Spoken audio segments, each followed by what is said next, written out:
Right, Raquel in Clacton. That earlier caller might not vote for Mr Farage, but I think I would, and I'd like him to be Prime Minister. But can I ask him a few questions? How much support does he have for same-sex marriage? It's a settled issue. You support it? I didn't support it. I thought it was wrong to introduce it to the public without even putting it in a manifesto. I was very surprised that David Cameron did that. I thought the civil partnership arrangement that we had was actually working equitably and fairly, so I thought the way it was done was wrong, but look, we've moved on. Nigel Farage is in the news again this week for his particularly homophobic comments about the fact that gay people can get married. Yes, this is filmed in 2025, so let's dive in a little deeper as to what exactly Nigel Farage has said about the LGBTQIA plus community. You know, that group of minority people that are just living their lives, doing absolutely nothing wrong, but still they are being targeted by the right and far right. Speaking of which, the Reform Party in the UK has gained popularity and is polling to beat Labour in the general election. Honestly, every time I check in with the UK, where I'm from, I just can't believe my eyes and ears. There are people in my close circle that talk about Nigel Farage and say he just speaks truth about the immigrants coming into the country, to which, when I give the actual stats of immigration in the UK, they seem to have lost their ability to read and listen. Anyway, today I'm going to be looking into what exactly Nigel Farage has said about the LGBT community, what it could potentially mean if the Reform Party got into power, but don't give up all hope, because there is some good news at the end that has come out recently, which I personally am excited about, and I'm going to get into exactly why. So please do watch to the end if you can. It really helps me out. Let's get into it. Nigel Farage brands same-sex marriage law wrong. I didn't support it. Reform UK leader Nigel Farage has labelled the legislation that led to equal marriage in the UK as wrong. He goes on to talk about how in 2013, when David Cameron, the Prime Minister at the time, allowed that legislation to come through, he was shocked, and how it opens a whole can of worms. Where have we not heard that before? He said that it could lead to a number of bad things, and I just want to ask, like, what are we hinting at here? Do we want to say it with our full chest, or are we using the whole satanic panic issue, or are we just like overtly talking about like grooming, or the complete lie that's said about the LGBTQIA plus community? Like, what is it, Nigel? Like, do you want to come out with your full chest, or do you want to just hide behind the common sense argument that we see so often? In 2013, back when he was leader of UKIP, Farage said he would not expel members for voicing old-fashioned views about homosexuality, including those who describe it disgusting. Later in 2019, he said people living with HIV should not be able to enter the UK, claiming the country is incapable of treating people with the virus because of immigration. This man could potentially be in charge of running my country. Wow! Even admitting the fact that these views are old-fashioned doesn't quite do it justice. These are archaic, not backed by any form of logic and science, and are just bigoted. Let's call it what it is. Bigoted and hateful. But surely old Nigel's got other more open-minded views about the rest of the LGBTQI plus community. Maybe he's just a closeted gay man and those particular things are quite hard for him to swallow. Let's take a look at what he says about the transgender community. I mean, I don't have any stakes in it or anything. Like, it's not going to really affect me, I'm sure. But, like, let's look anyway, just for, like, unconscious bias reasons. Reform UK says it aims to ban transgender ideology. And Farage is known for his right-wing views on immigration, refugees, multiculturalism and political correctness, which is now labelled by many as wokeness. Oh, okay. Great. So this is fantastic news for me. It's not going to affect my life in any way at all. And the chance of me going back to the UK has not changed in any way by hearing this news. But at least for now, the Labour Party really seem to be tackling the transgender issue so well. And they're not doing anything that I can think of that are going to be harming the rights of transgender people, except every single thing I can possibly think of. So how has this right-wing shift really worked out for Labour? Have they clawed back some of their base? Have they gained new right-wing and bigoted followers? Let's take a look, shall we?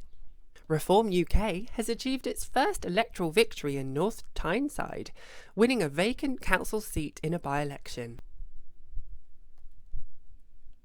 The funniest thing about Reform to me is how we see how unserious they are as a party.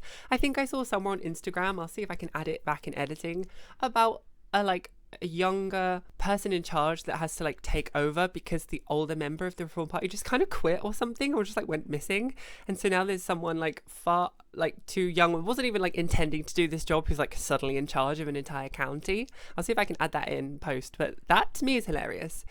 So the only thing we can hope for in this fascist right-wing future that we seem to be heading into is that like Reform are so bad at their job that at least we get the Conservatives. Oh, I never thought I'd be saying that in my lifetime. Tories win by-election after Reform councillor quit. The Conservatives have retaken a seat in Nottinghamshire County Council in a by-election. Reform UK won in Newark West Division at the local elections in May, but the winning councillor stepped down after less than a week. Keith Gale. I just can't with these people. They're so unserious. Keith Girling, who had represented the area for the Conservatives previously, reclaimed it on Thursday with a majority of just 8 votes. It shows the Conservatives aren't dead. We're alive and kicking, and we're going to work hard for our communities, he said. So, all jokes aside for a second, do we really think that Reform can win in the next general election if things continue as they are? Let's take a look at an article by Al Jazeera. Could far-right Reform really win a UK general election now? UK Gulf poll suggests Reform UK will be country's largest party, while former ruling Conservative Party slips further. The far-right nationalist Reform UK Party would be Britain's largest political party if a general election were held now. A major new poll shows putting its founder, Nigel Farage, on a potential course to become the country's next Prime Minister. So, I took a look at this poll on yougov.co.uk for anyone kind of on my more American audience to basically put it as best I can. Like, Labour are close to at the moment, the Democrats in the US, Conservatives, the Republican Party. Then we have like Lib Dems are very centralist, Green are progressive, like leftist. But Reform UK are like a far right party that have like been in the background in various names, but at the moment they're like taking over where the Conservatives have done poorly, and now Labour are showing to do the same. So back in January 2025, so earlier this year, you can see that Labour, the red line, is just generally losing so much popularity the shitter they are. And it was in April where we saw this huge uprise in the popularity of the Reform UK party.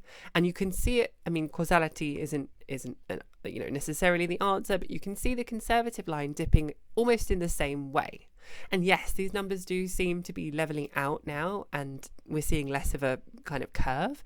But that's what's more concerning. It's like the Conservative popularity is kind of maintained, potentially it's its base, and the Reform UK party is levelling out to a kind of flat line. And if it stays here, they may just win by by a hung parliament. All the time, it baffles me with this current heat and the world as we are that the Green Party are just barely gaining any popularity. I mean, that's a whole other video, but obviously I've been a constant Green Party, and however, that might change going forward, and stick around to the end to find out why. The first by-election of this parliament, and it's a win for Reform, a party that barely scratched the surface in the general election in this seat, now taking the seat by a majority of 6, the slimmest of margins. Let's go straight over here to look at what changed in order to give Reform that advantage. You can see the Reform vote going up 20 percentage points. Labour, really the biggest victim today. They're down 14%. The Conservatives down 8 as well. This, and we can see a lot of this pattern over the next 24 hours, I think, is really the story of the election. Labour down, in fact, more than the Tories at the hands of Reform. And I think that's a big deal. The narrowest of margins. Not good. I think we can all agree. So, I mean, I'm not going to claim to have any understanding about politics to any decent depth or level, but it looks pretty clear that the failures of the Conservative Party are what led to the Labour Party getting in. And the Labour Party are doing the exact same thing, failing.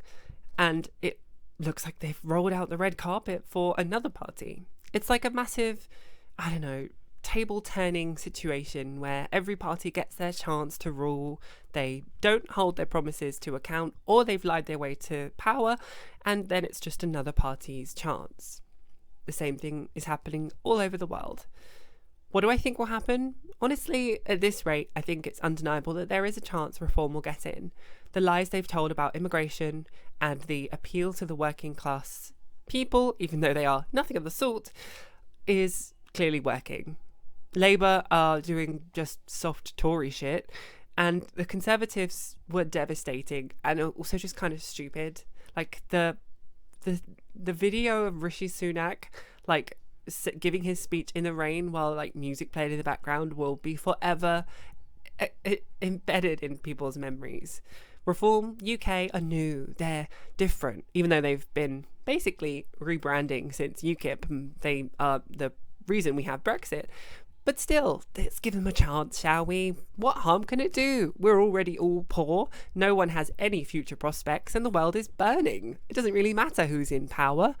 It's all kind of giving Game of Thrones, where we all have a mirage of democracy, and it's just actually people in power with money just moving seats at the top, and we're all just in a tavern drinking our way to an early grave.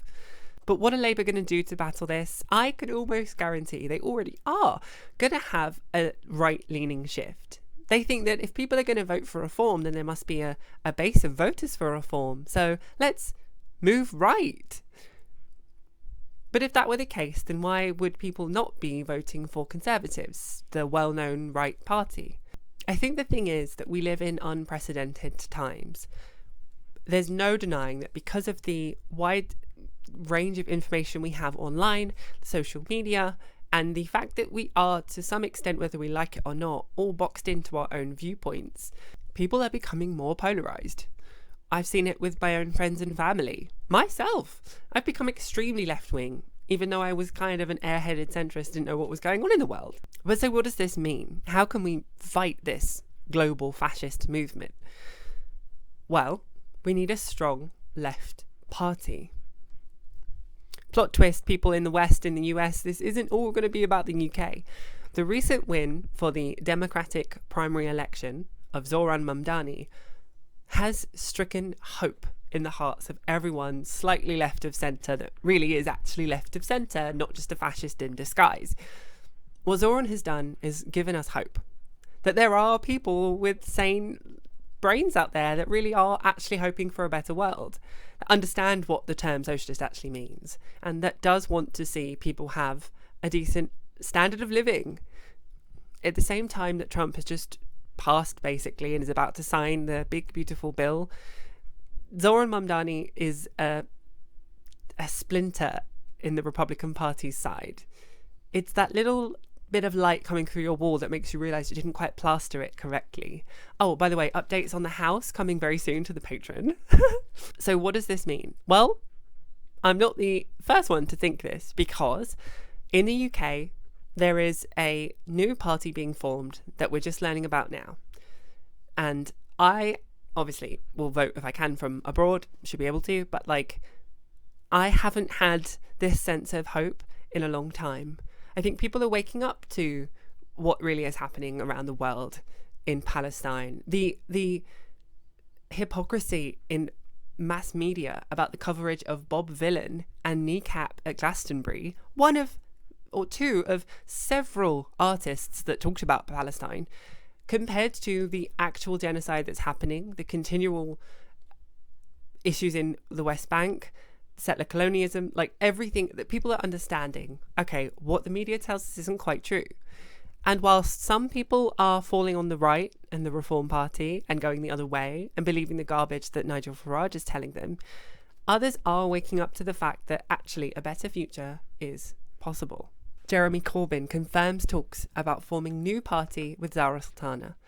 Corbin says discussions are ongoing after MP's surprise announcement, but he is understood to be reluctant to take title of party leader.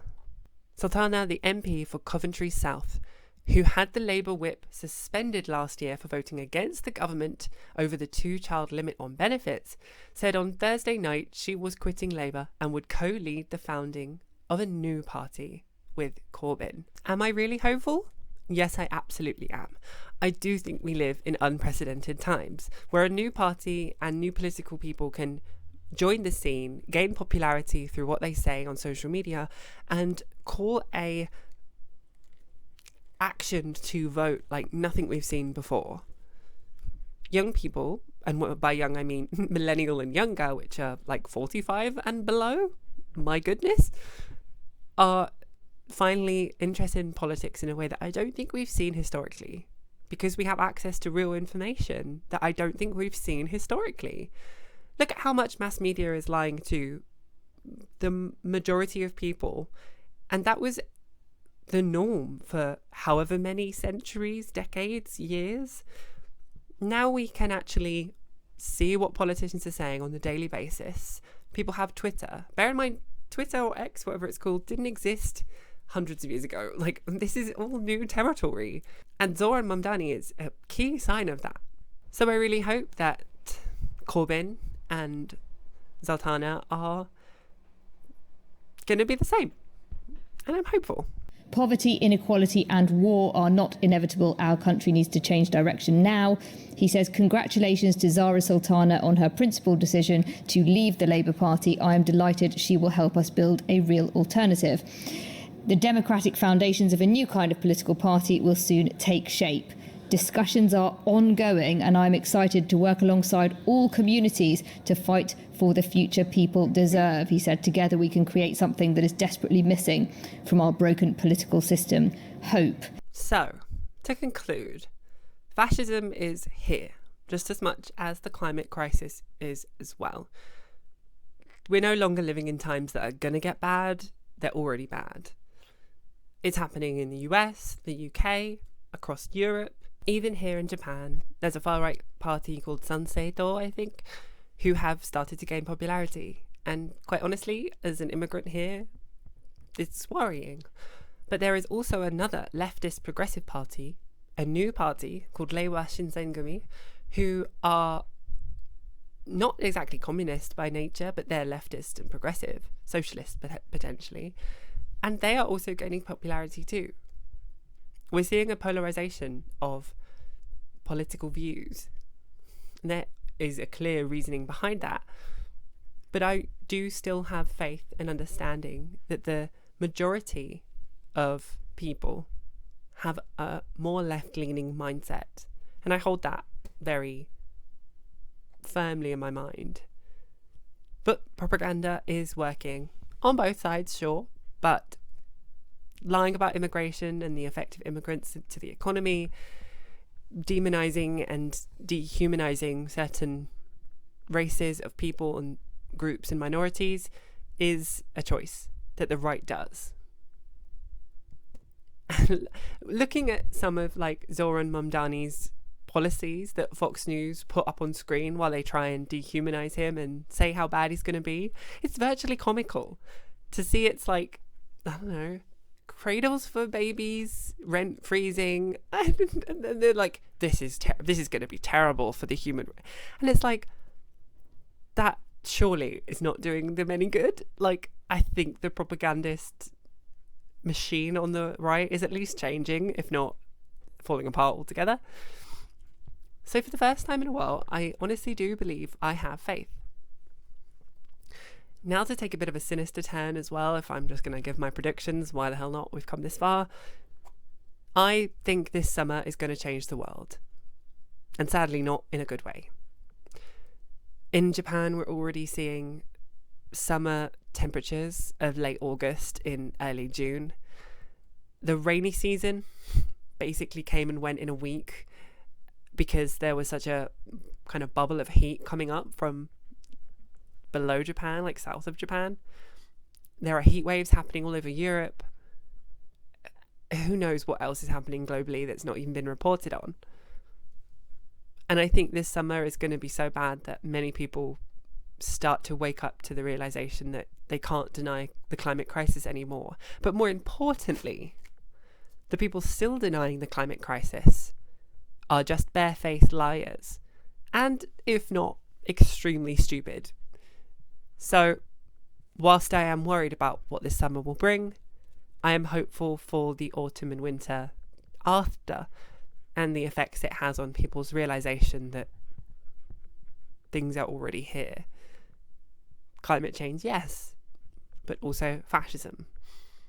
It's back, baby, bigger than ever. We need to combat it. Okay, I'm afraid I don't have any more answers for you, but I will keep monitoring the situation. As you know, on this channel, I majority cover the kind of transphobia movement that's happening in the world because that affects me, obviously, but I obviously have more compassion and empathy for other minorities that have been affected, and the general rise in fascism is going to affect everyone, so I will cover that too.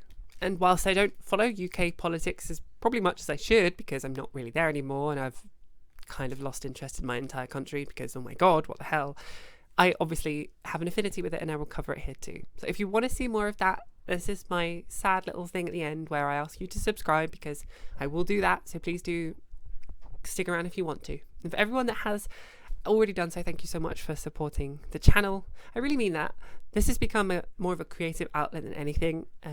My husband and I live in rural Japan, and this has become my connection to like the outside world. That, to be honest, social media is slowly but surely losing its vum for me, its essence.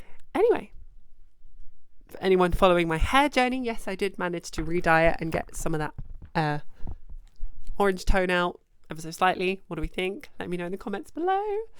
And I am trying to work on a house update more for the Patreon side of things, because there's been a few things. Actually, I might do a very small quick Patreon episode with the updates as to why I haven't done any decent episodes, and I've got some fun B-roll I can put over the side. So I'm going to do a Patreon episode now, actually. Yes, good idea, me. If you want to check that out, please do check out my Patreon as well. Every little really does help out here. We have like reduced our like household finances down to the point that like every Japanese yen is helpful, and we've like reduced our costs right down. We are like eating more sustainably. Like, it's really great, actually. I might talk about that in the video too. I'm really happy with our progress, and it also means that like everything is cool. Like, everything is like a boon, if that makes sense. I'll get into more of that in a second. For now, I'm going to call it there. Have a wonderful day. Stay safe. I love you all very much, and take care of yourselves. And I mean that. Take care of yourself. Mwah. Bye.